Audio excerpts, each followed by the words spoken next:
Hi, everybody, and welcome to the Dr. Psych Mom Show. Today, we are going to be talking about whether you cuddle enough. And really, what this question is getting at is the disparity between different types of preferences with physical touch. So there are people that are high sex drive but have a low physical touch love language, and there are people who have a high physical touch love language and a low sex drive. And it's not always that physical touch is the same as a high sex drive. And with many guys, it is this, but it's frequently not for women, and we can talk about it. So before I do that, I want to tell you guys to subscribe. My most recent one was about how to tell your partner that they're not doing something well, and next one will probably be something about couples or family. I mean, I don't really know. They're always interesting. At least I think so. But anyhow, so getting back to this. So the idea here is that people can start out with a high physical touch love language, but then their hormones change. So this is mostly women, but it can be some men too. But mostly what I'm talking about with a high physical touch love language and a low sex drive are females. I mean, there are a lot of females with a high sex drive when they're in, the early stages of dating, and a high physical touch love language. They're always cuddling and touching you and stuff. And then their sex drive goes down because their hormones go down. Now, frequently what happens is they keep trying to cuddle and things like that, but the guy doesn't want to anymore because he feels like every time that he cuddles her and she doesn't want to have sex, he feels like he's all turned on for nothing and he feels resentful. So then the guy ends up, kind of cutting off his nose to spite his face, and he ends up with no cuddles and no sex, and the woman has no cuddles and no sex. Now, the way to kind of work around this is to understand that some women with a high physical touch love language take a while to get warmed up, and their sex drive isn't as instantaneous as it used to be, the sexual response, but that doesn't mean that it's not there at all or can't be there with enough touching and cuddling and foreplay and things like that. But obviously the non-sexual physical touch has to go before we even move into the foreplay. So there's a lot of women that'll get in the mood if they're cuddling enough and if they get a massage and things like that, but the guy has tried too little of the non-sexual physical touch, and so he thinks that if he gives her a 5-minute massage, it doesn't do anything. Well, he's right, because it doesn't. But if he would have given her a 20-minute massage, it would get her back in the mood, because she's overall a physical person. Just her hormones have taken a hit with monogamy, childbirth, having kids, aging, perimenopause, antidepressants, birth control, and all of the various things that can impact a woman's sex drive. So what about the converse situation? Are there people with high sex drive and low physical touch need? Yeah, a lot of people, more people than people think. So a lot of men, they feel like a physical need for sex and desire, but they don't really like the cuddling part.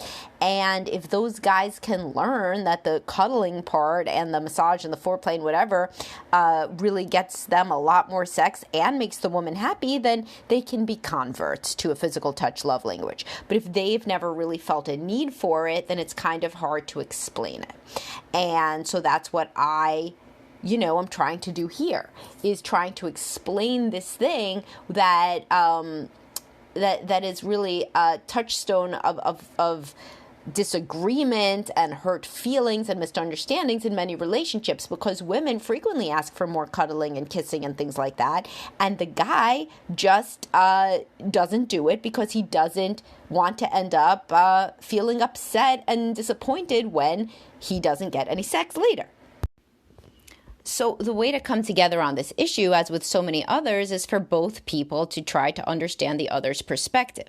So from the perspective of often the woman is often the person who says that she wants the hugs and cuddles, but then doesn't always want it to turn into sex, try to understand that if it never turns into sex, then that is not really being good giving and game, in any way, not just sexually, but in terms of understanding your partner. So it doesn't really show a lot of empathy if you can never understand why somebody who is close to a person that he loves physically then would not, in the absence of more regular sexual contact, because, this is a situation that mostly happens when the guy feels he's not getting sex enough, why he would do this. It's kind of not really that hard to understand.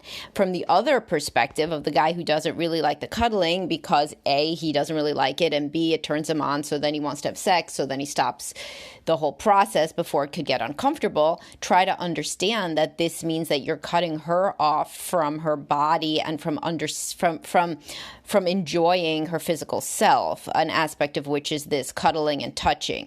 You don't ever want to cut your wife off from any physical pleasure. This is bad long term, because if you are seen as something that obstructs her from getting physical pleasure, even non-sexual physical pleasure, if her love language is physical touch, so if you are the guy who won't cuddle, then when she sees you, instead of her body associating you with physical pleasure and therefore wanting sex, she associates you with feeling thwarted and obstructed and frustrated. That is not how you want your wife to view you, right? Because then she is going to pull away even more, which is probably what's happened now. How are people made into cuddlers or not cuddlers? Well, there is like a temperament, of just liking physical touch. That is an innate thing, and it's genetic as well as environmental. If people grew up in a home where there was no hugging and no cuddling, where when people watched TV, they all watched it in their separate little seats, and they weren't touching each other, that's very different from a family where the default is to cuddle on the couch and be kind of in a heap, or at least next to each other. You can just observe this in different families. Like there's some, parents and children that are always touching each other and cuddling and hugging and sitting next to each other and playing with the hair and all of that kind of thing. And then there's families where that's really not the norm. And if somebody were to do that, they would be looked at like a weirdo. So it is very important to never underestimate the role of your family of origin and that family culture in shaping you. It's very narcissistic to think that you just came out the way you are because you're who you are. I mean, that just doesn't make sense. And you don't think that for your own kids, I'm sure. You think that you have a big impact on them. So never underestimate the amount that your parents and how they acted impacts you. And if you're, is essential in empathy, because it's really not your partner's fault how they were raised in any sort of sense. So if you just think of your husband, let's say, as somebody who's so goal-oriented and so selfish that the only kind of touch he wants is sex, well, I mean, how was he raised? Yeah, he may be a guy that's not wired to really like cuddling, but I'll bet you anything that he was in a household where cuddling was not the norm and would be considered something strange. So that's not really his fault. So it can promote empathy to try to understand that maybe he could have come out more cuddly and more touchy-feely if he had been in such a household, and he wasn't. So he disconnected possibly from the part of himself that loved hugging and cuddling, because if there's none on offer, then you don't want to keep putting yourself out there for it. So this is textbook avoidant attachment, a big part of it. Not that every household without cuddling has to lead to avoidant attachment children. It's more of the fit between the child and the household. So if let's say you are a child that loves hugs and cuddling, and you go over to your mom and she always says, go play, kind of don't touch me, I'm hot, I'm cold, I'm busy, then, you feel rejected. If, however, you're a kid that doesn't really even approach for hugs because you're just a busier kind of kid that doesn't really feel that need, that sensory need for touch, then you don't approach your mother like this, and you don't have any way to get rejected, because there's nothing to be rejected from, because you're not asking for anything that she doesn't want to give you. You're asking maybe for a sandwich or something like that, which she does want to give you, or to read you a book, which she does want to do. So within families, there's the shared variance of parenting across siblings, but then there's the unshared variance, which that's the way that you talk about it with in research about siblings. siblings and parenting, but what it really means is that every sibling has a different experience in the home based on the interaction of their own personality, birth order, etc., with that of each parent. And this is why a lot of times people go into therapy and they say, I had a really bad childhood, but my sister says I'm crazy and we had a good childhood. This is because the sister had a different sort of personality and was maybe treated differently, which was also based on her personality and the goodness of fit with each parent, etc. And so, yeah, two siblings can have extremely different experiences within the same family, even if they were very close in age, particularly, honestly, if they were very close in age sometimes, because then the birth order is more amplified, because then the mother is more stressed out by adding another child into the mix so soon after the first or the second or the third or whatever. So if you're looking back to understand the origin of how you guys think about physical touch differently, then that is already better than the blame game, right? So instead of blaming one another, you could say, oh, like, how did we grow up and how does that impact us? And in what small ways could we change to be, more responsive to what the other person needs? And this is very valuable, and it's kind of the basis of all of couples counseling, is understanding that you and your partner were raised differently, you're wired differently, you're trying to empathize and perspective take, and to, shift it from blaming one another to understanding one another. And that's like a key thing that couples counseling helps with. So what are the little things that you could do? You could try to cuddle more in front of the TV if that's not something that you usually do. You could make sure to go to bed at the same time and cuddle. I have a podcast recently on go to bed at the same time as your wife does. You could just try to touch one another when you pass in the hall or when you're sitting down or anything like that. Try to be aware of whether your default is to go sit by yourself, and if your partner is always kind of approaching you and hoping that you come over. Now, I also do want to get to the situation, which isn't really the focus of this. This one is really more, there's people who have a high physical touch love language and a low sex drive, or at least it's low because they're not getting enough physical touch. That's nonsexual. There is, of course, also the situation, and this is more common really, where and I talk about this one. This is kind of the representative one that I talk about when I talk about the physical touch love language, where the higher libido partner is the higher physical touch partner also. And then the other one is low physical touch and low sex drive.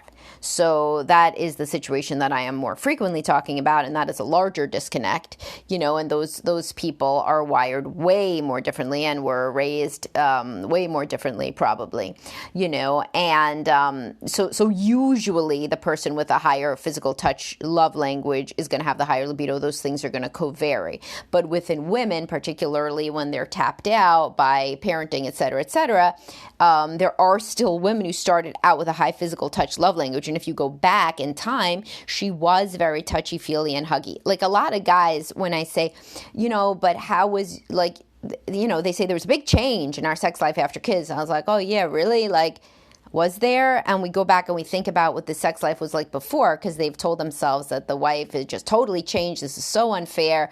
And then in the interest of understanding her better and not demonizing her, we're like, wait, what was it really like before?